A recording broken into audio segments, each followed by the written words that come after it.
All right. Hey, welcome back to the Go for CEO channel. This is John the Bomb. Building others means business. And I've got a pretty special guest here, Matthew Yahes, founder of, let me get my glasses on here, Extend Your Team, right? And he's founded other great businesses, showing my age that I need to get the glasses on, but virtual assistant business and exploration of scaling, operational efficiency, a lot of great things in Go for CEO community. Stay tuned because this is the type of impact that you can make on your business when you're learning about these types of areas and someone that has put, blood, sweat, and tears into these areas and really helped themselves and other businesses grow. So, Matthew Yates, welcome to the Go for CEO channel. How are you? Great. Nice to meet you, John. Yeah, yeah, nice to have you on and exploring this opportunity to, share some ideas and all that stuff. So I know it says that you've been a serial entrepreneur and you've got some great things going on. We just talked a little bit about where you're at in San Juan, Puerto Rico. I'm having my background being partially Puerto Rican. It's pretty cool. So tell us what's been this journey the last 5, 6, 7 years. We just talked a little bit off camera, making these decisions, growing businesses, scaling, maybe bringing them to a dormant side of the business, right? And then helping others in your extend your business. So, Sure. Let me give you the journey for me. I have not been a serial entrepreneur my entire life. Started roughly 2011, where I had gotten an opportunity to work with a very senior person in the restaurant business. And he said, this is from my previous job. And he said, why don't you come start a restaurant company with me and we'll go grow it. And I'm like, what the heck do I know about the restaurant business? He goes, you don't need to know anything. I know what you need to know. I need you to get stuff done. Come start the company. And oh, by the way, move to California because I was in New York at the time. And that's how it all started. Started a restaurant company, knowing nothing about restaurants, grew that to 14 locations, 500 people in about 4 years.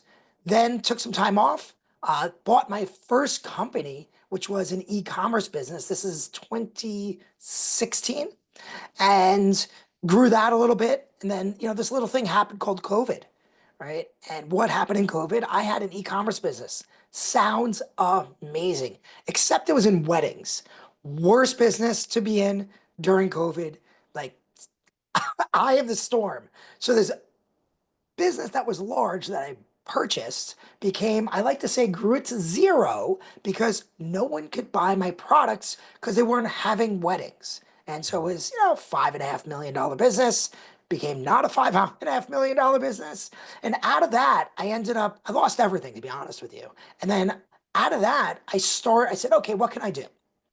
Let me start a staffing agency with people out of the Philippines because I had a few people there. And everyone was always amazed at the quality of talent I got. Pounded the phones, talked to a couple friends. Can I do this for you? Can I find people for you? They said yes. Got a lot of no's, of course. And then that's how my staffing business started. Scaled that and got pulled into another direction a few years ago. Right after about a year in, I let my Filipino team run and scale that business while I did something else, which we scaled also. And now I'm back to the staffing business and helping companies grow. it's interesting, right? And that's part of life, right? You've gone in different directions. I feel like if there isn't a path of, hey, I'm going to be a doctor, I'm going to be a lawyer, a lot of us kind of get in this situation, right? We go for CEO, we become the CEO of our own life in different arenas and different industries. So, for that virtual business, just to kind of stay on that topic there, you pivoted from something that you felt like it was going to grow. You bought an existing business, which is a big theme right now in America, right? All these baby boomers retiring. It's hot again to buy existing businesses, but to buy something that goes down and pivoting is a big deal. So tell us about, I guess, what were your thoughts of, did you have to fly out to the Philippines? How did you start to make contacts? How did you align yourself with the right people? Yeah. I could just say buying a business and it going to zero sucks. So I hope there's risk. I mean, I've bought, I've grown, I've done different types of entrepreneurship, but I'll tell you that is not great. So how did I start it? Like everything else on these days, I actually just went on a job board on the internet. That's how I found my first people for my e-commerce business. And e-commerce, it's really common to hire out of the Philippines. And then once I found someone high level, right? She was able to hire better than me. And then what happened was she was able to access like job boards that I couldn't as an American. And having someone there to help me start the business is the only way it could have happened. I actually couldn't go to the Philippines for 2 years because it was closed. So I Yeah. had at the time hundreds of people in the Philippines working for me, having never stepped foot in the country. So having that person you trust, I think that's in business in general. That one key person was essential. Yeah. Yeah. I mean, look, to be able to have that flexibility, right? Now, the first initial steps, where did you find, you said you had a network of people that you started pitching, maybe, hey, would you like a virtual assistant? Would you like some sort of staffing growth in your business? What were the types of businesses that attracted the type of service that you had at the moment? Yeah, so when I started, my first customer was actually my bookkeeper slash accountant. I Mhm. got him someone to work for him. I was a bookkeeper. Then after that, e-commerce and SaaS. So I would say those are three big use cases, and from there I expanded. Nice, nice. And having had the restaurant experience and leading, you said up to 500 people, what was the change in being in a restaurant? Typically, I have restaurant buddies. Yeah. They're there all the time. It's like the 24/7 business at times, but now being remote and having to lead those people, did you start to put guardrails on maybe some uh, key performance indicators, or were you trying to manage them in a certain way, especially because they were remote? So I think the biggest transition was when not when I had the staffing business, when I had the e-commerce, I went from restaurant to e-commerce, and that was fully remote. I would say there's definitely a lot to learn in a restaurant or any regular typical business where you go into an office. You're touching and feeling people. You're talking to them. I'm BSing with you, as I pass you in the hallway or I'm just talking to customers. You lose some of that because at the end of the day, this is, just Zoom, Zoom, Zoom. This is before Zoom became so popular. And you have to have a level of trust that you normally couldn't have, you wouldn't typically have because I don't see you every day. I just have to trust what you're doing. Personally, for better or for worse, I am not a micromanager.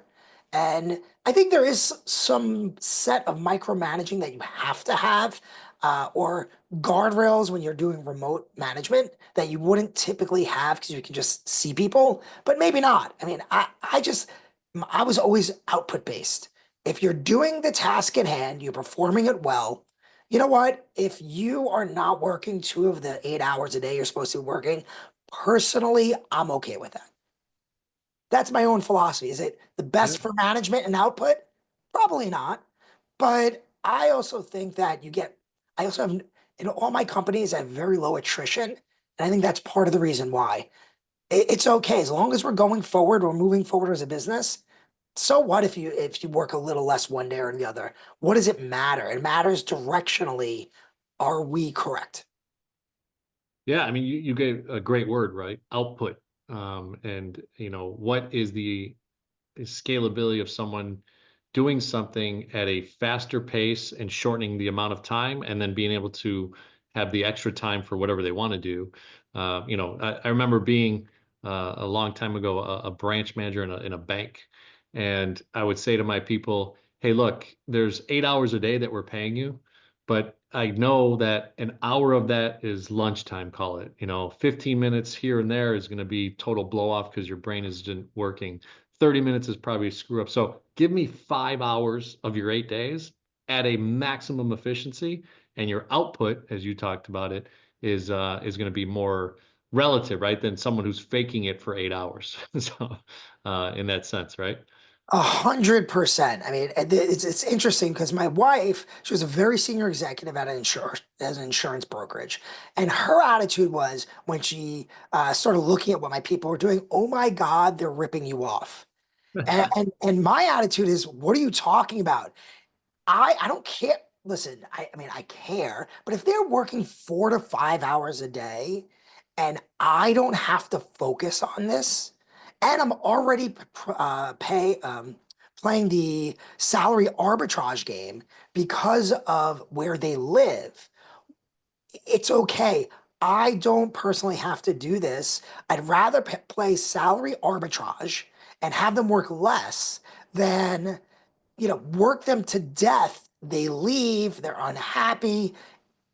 I just rather have people who just make my life easy. And Yeah. maybe that's a shortcoming as an entrepreneur, and I can admit that. But I actually think having no attrition and my stress level, instead of being here, right here, for me, that's better. Well, look, I mean, that's a philosophical thing, I think, in business, right? Some people stay small because they don't know how to bring on talent that they feel they can do the work, right? Or they don't know how to identify and hire smart upfront and they forget to fire fast, right? So those types of things. So really interesting stuff. I mean, so help you understand, I mean, is every business kind of been a bootstrapping opportunity? I know that the restaurant you had this mentor, slash, co-owner with you. What were some of the things that you did financially to be able to kind of set the other businesses, startups and costs and administrative things to kind of implement those beginning parts? Yeah, so I've done all different kinds. So the restaurant was funded, so we raised money. Mhm. The e-commerce business, a little bit of my money, but I borrowed from the SBA. And then Mhm. the staffing business was self-funded. But the nice thing was because my costs were essentially zero, I had one person out of the Philippines who was working for me already. It was essentially zero, and I just pounded the phone. So that was more of the typical I bootstrapped it. Yeah.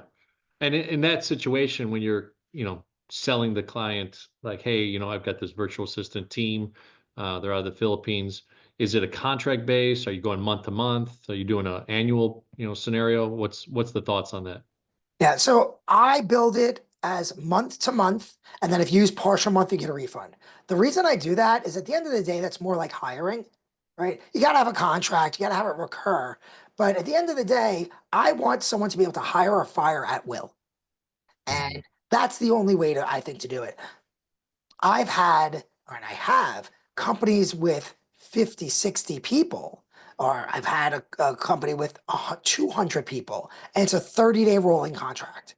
Because at the end of the day, if they're not getting value, then we shouldn't do business together. That sucks to be locked in, right? So I'd much rather someone be happy and earn their business every single month than, hey, get fat and happy and say like a BPO does, business process outsourcer. I got you locked in for 3 years. I don't care if you're unhappy, right? That's just not a great position to be in my personal opinion, right? Yeah. As a client.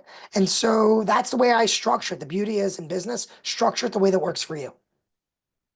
So you brought up earlier that a lot of people stay with you, right? Part of that is obviously culture, your leadership style, what we just talked about, efficiency and hours worked and where you see capacity kind of, match up with the way that you want output to come out. So what are some things that you've done from a client perspective to stay in touch? If it's month to month, are they giving you a 15-day warning? At the end of the month, are you checking in? Are there any data points that you start seeking to be able to see if it's going to be a renewable, relationship? Yeah, so we do. I mean, you have client surveys, right? You have touches. The client manager will have touch points with the client. But there's also a practical nature of this because it's a full staffing arrangement. You know, I have, Jane or Angela at a client. That client is working with Angela every single day. As long as Angela is doing her job, then there's nothing to worry about, right? If Mm. Angela's not doing her job, that's a different situation, John, right? But realistically, you don't hire and fire every month, right? Even if you don't know for probably 90 to 120 days how good the person is, and then maybe you make a judgment call. But really, for you to give up your resource, just practically speaking, is something you don't want to do. It happens over time, right? Of course it happens, but it's more many, many months than it is 1 month versus the next. If someone lets go of an agent, it's because it's been a series of things that were not correctable by us or them. Well, we coach for all our clients. And then at the end of the day, we all agree, yeah, I totally understand why you're leaving or why you fire the person. But a lot of times, what does the client do? Can you get me someone else? So just because they swap out the person doesn't mean you lose a relationship. Yeah, I mean that's it's an interesting viewpoint, right? When you start seeing the effectiveness of one, and then maybe they scale to 3, 5, 10, 15, or if Right. they're at 10 or 15, and how do you replace the pegs in that puzzle, right? So interesting stuff. So tell us a little bit about your own marketing. Like obviously the initial was blowing up the phone, kind of getting on there with your personal contacts. I'm assuming maybe there was some contact lists that you were cold. What were some of the approaches that you did throughout each one of the businesses? What were some marketing styles that you had to be able to, grow those businesses? Sure. So I would say for the restaurant business, the primary one was PR. Mm, Because of who I was involved with, he's well known in the industry. It was a lot of good PR. We brought on celebrity chefs, that helped. So it was a PR machine, right? And versus, let's say, traditional advertising. When I went to e-com, of course, you have SEO and PPC advertising, right? So just pay the Google God, give the Google God its due, and manage it effectively. For the staffing business, a lot of pounding the phones, then referrals, now advertising. We're going to start to do PR and other intent-based marketing. There's a lot of data you can buy to be a little more sophisticated. So now we're going to get into that, as well as, we'll do more SEO as well. nice. You know, and each one of these levels of scenarios, have you always had maybe a mentor, someone that you kind of have guidance that has gone before you, or are you kind of plowing the field yourself and trying to say, okay, hey, stub my toe on that one, but let me go back to this, or let me start, this way of doing things? The exception of the restaurant, it's definitely just swimming with the sharks. I mean, for better or for worse, I a lot of times think I'm smarter than I really am, but I recognize that. And then it's surrounding yourself. It's not one particular mentor, but it's multiple people who just do different things and talking to them. Much to my wife's annoyance, I talk to everyone all the time about what's going on in my business, and I just get opinions. And you never know where you're going to get good advice. And that is something that I truly believe. I also join masterminds. I think there is real value in just being surrounded by other entrepreneurs who are doing things. They know things you don't. It doesn't matter if they're not in your industry. It's just good to be around them. You never know what little nugget you're going to pick up and be like, I want to do that. And so just got to be open minded. And that's how I go figure things out.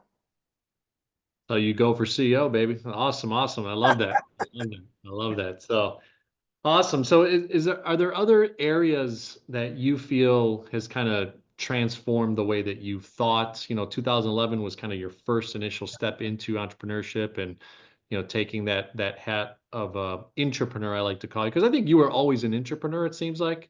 What I affectionately call someone that's inside of a business, yeah, has a job, but really thinks like a CEO, thinks like a business owner, is running a division or is running their job like they're the one that owns it. That's what I think an entrepreneur is. So when you started going from that entrepreneur, in my opinion, to entrepreneur in 2011, and now it's been 13, 15, 14 years, what are some little tidbits that you've done? Obviously, the peer groups, it looks like that you've invested time and money into. Are there any specific people or programs that you've used to kind of enhance that? Yeah. I think the first thing that it was a book. So this is I read this book by Marshall Goldsmith called What Got You Here Won't Get You There. And when I read that book, a light bulb went off because just the title, it's basically the title is the book, right? But it goes into detail. I recommend it to everybody. It makes you realize you want to get somewhere, your skills to date don't matter. You need different skills, right? To Mm, get to the next level of whatever that is to you, whatever you want, you need a different skill set to get there than you have today, because otherwise you would be there. So that was the first thing, was a mindset change, right? After that, courses, more books, messing around the internet, reading, playing around, talking to people, really just putting yourself out there and trying and failing, right? I think it's those who succeed, twice as much, fail three times as often. It's something, whatever the saying is. I think that's really what it is. yeah. Yeah, and it's talking about, it's funny you said your wife kind of it sounds like my wife, a little bit more, what do they call it? Not, when someone's not gregarious, right? Like they're more introverted, is what I was trying to say. Um, my wife is like the same way, and it sounds like you and I, and people that are out there building stuff and doing things and innovating and thinking about stuff or talking to people. So I'll give you a quick off the cuff story. Last night I'm working out, and this gentleman sits down. We are watching the last part of the game of Minnesota Timberwolves at like 3 minutes. He sits down right next to me and he just says, "Hey, do you like basketball?" And it was that "do you like basketball" question turned into an hour and a half of conversation of these types of things. And so then we exchanged information. He texted me this morning because we were talking about golf and some other areas of life. And it was so interesting to meet someone randomly, and it shows that that other person had some information about golf that I really like, because he works at a golf company called Golf Champion, I think it is, or Club Champion, sorry. And then it translated into what I'm doing, and now we have a connection. So can you share that? So obviously you're doing podcasts, you're getting yourself out there along with the businesses that you run. What are some of the things that you think are really connectors in business and the way that it's developed in your life? I go with the masterminds and just talking to everybody. You never know who you're going to meet. Yeah. That's it. Be interested in other people. So this is what I think. My wife and I talk about this a lot. If you met most people, especially these days, do not know how to have a conversation, right? Learn and I'm buying it's fine. I'm buying, I literally bought a couple books recently to learn how to even be a better conversationalist, how to connect with people on different levels, and just what are conversation starters? How do you, take this in this direction? How do you take in that direction? And for me, that is the number one thing. Learn how to ask about other people, what other people are doing, and learn how to ask about other people. I think that's just so important, and the art of conversation is lost. Yeah. I mean, it's been interesting, as we've become a more of a Zoom society since the pandemic, and now we're trying to break through that. I think there's a lot of desire, and it seems like the events I've gone to in person are magnetic, right? The energy's there. Like you said, the masterminds that we've gone to, I've gone to SLSs for certain people that I know, and it's pretty interesting to kind of be in that environment and see the difference. Now, we will admit, right? And I think you're in this space where AI is probably taken over some things, from the virtual assistant side possibly to e-commerce. What are your thoughts about what's going on with AI? Any forecasting or things that you're thinking about? My personal point of view is that AI is a skill enhancer and it's not going to devastate every job that exists. And here's why. I saw this, I'll use e-commerce as an example. I saw this in e-commerce with chatbots, so AI, well, much more advanced. So I take that, but let's look at customer service. It's still just a better version of a chatbot. And if you're like me, and I think many people are like me, unless it's a really simple question like where's my order, what color is this, where it's going to get delivered, and a few different things, you want to speak to a human for anything with any level of sophistication. And I think that's going to be true. For example, I was using a piece of software right before this call. I had a question, I put into the AI bot, AI for that piece of software. It could not answer me, human. So it's a triage tool. Now, in other areas, such as, let's say, copywriting, the example is I needed a sequence written, and other team members were doing, my marketers were doing something else, and I wanted to just play around to see how quickly I can get the sequence written so I understand how much I'm paying people. And I wrote an incredible sequence, figured out how to integrate multiple pieces of software to get the flow I wanted inside of 30 minutes. The sequence took maybe five, and the rest was figuring out some integration points that I wanted. So maybe it was even less than that. That's where AI is going to like devastate certain things, where the initial pass for like a copywriter is done in AI. And then someone with more sophistication is going to come in and say, okay, let me tweak this in this way. But then what happens? I give it back to AI and say, learn from this. I want the next sequence written in this manner. And Mhm. I did this, and what happens within 60 seconds, I had a 5 step sequence for a completely different persona, and it was as good as the one I edited. So that's where I think you're going to see AI really enhance people's skills. Yeah, yeah. I mean, it's going to be interesting, and you got to keep the pulse or your thumb on the pulse, right, of everything that's going on. So there's a lot of data coming back to you, and a lot of things that you've done, right, that are creative, that are changing things, that are working the ways that you're outsourcing and creating operational efficiencies with the things that you've done. So, the last three questions that we typically go with our clients is CEO, right? So for Go for CEO, it's C is client experience, E is for engagement, and we talked a lot about that with just culture and everything, and then operational excellence, which I know you have an efficiency on. So client experience from the businesses that you've run and are currently running and are going to run in the future. What do you think are maybe the 60 seconds on value proposition of client experience? Treat clients how you would want to be treated. Stop. End of story. That's it. Whether that's you're going to want high touch, you're going to want honesty. If you can't deliver something, just tell people that. People understand, and frankly, they'll respect it more. And they'll still give you the opportunity many times. I've said to people, I can't deliver this now, but give me X time and I will figure it out for you. And I won't even charge you because I'm learning as well. So for me, that's how I approach client experience. E is engagement. Yeah, just engagement. Obviously your Philippines crew and your local people that you network with. What are some of the things that you do that's maybe different to engage with them and they stay connected to you throughout the years? So for my team, what I do is number one, I treat them like people and I learn about them and their lives. Right? It gives you more compassion and understanding when there are the inevitable problems. You have to understand in a country like the Philippines, there are challenges that just simply don't exist in the United States. So recognizing that and just give people a pass. Assume people are going to be honest.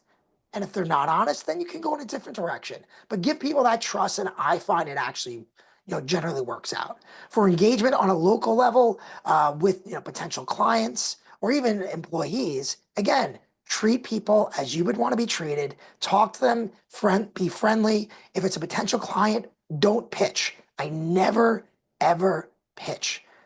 If someone wants my service, they're going to come talk to me when we're just in the course of a conversation. I'm never like, let me see how I can help you. Oh my God, John, sounds like we have that solution for you, which many people do. I'm sorry, but it's annoying.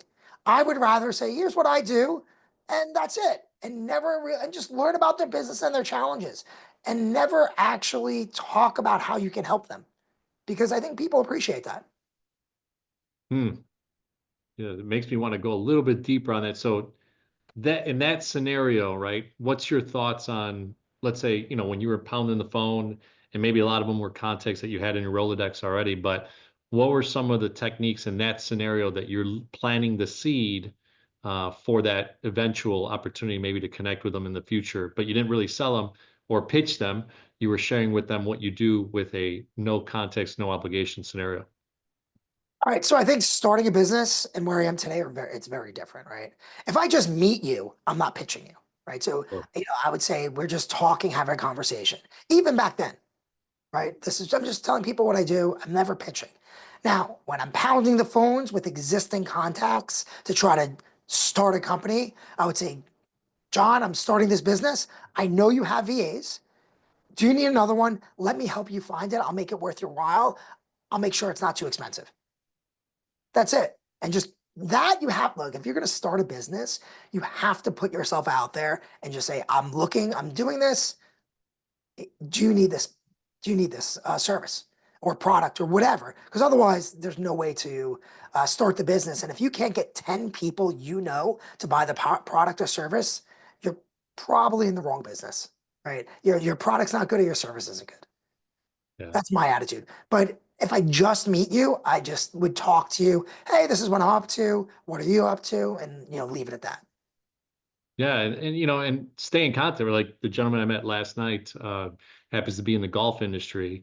And it was really interesting. At the end, we obviously exchanged numbers, and it'll be a contact for life, just because that initial connection. Some people you just don't vibe with, right? And there's no connection there, and that's okay too. Not everybody's meant for everybody. So interesting stuff. So thanks for going a little bit deeper on E. And then operational excellence, you call it operational efficiency, which obviously you've built businesses to do that. What are some of the things that you are feeling from AI, or is there any softwares that you're using? What are the things that are taking away some tasks and things from an operational standpoint with the way that you run business? What I would say is that you should fire yourself or your employees should fire themselves from their job every 3 months. So look at what you're doing and look what can be offloaded to a person or to a piece of software. And that's how I would approach everything these days. I just heard that Shopify CEO, and I'm pretty sure it was Shopify, said that we are not hiring people. First, see if that task or job can be done by AI. So do that first, then come talk to me. And I think that's a great attitude. I would fire yourself as an existing team member, or can a piece of software do it? And that's how efficiency will be done in the future or right now. Yeah, yeah, it's very present. So awesome stuff. Matthew Yahes, Go for CEO community. By the way, subscribe to the channel, become a Go for CEO subscriber, and join the community. Become a part of the things that we're talking about, right? Soon coming up is my book, How to Untangle Any Situation and Think Like a CEO. There's a lot of great things in that book that's coming out in July, so shameless plug. But Matt, anything that you want to promote, ways that people can get a hold of you, what social, channels are you on? All that good stuff. I just tell people, email me, Matt at Extend Your Team. Look, I'm not going to pitch you a service. If you have a scaling problem, you have an ops problem, you have a business problem, I am happy to talk to people for 30 minutes.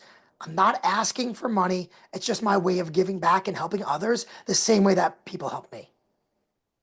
Excellent, excellent. Well, hey, thanks again for joining the Go for CEO community, and yeah, looking forward to having you, be a part of this community, part of someone that we bring back over the next 6, 12, 18 months, and check in with you, and from sunny Puerto Rico. So It awesome. is sunny today. I'll tell you that.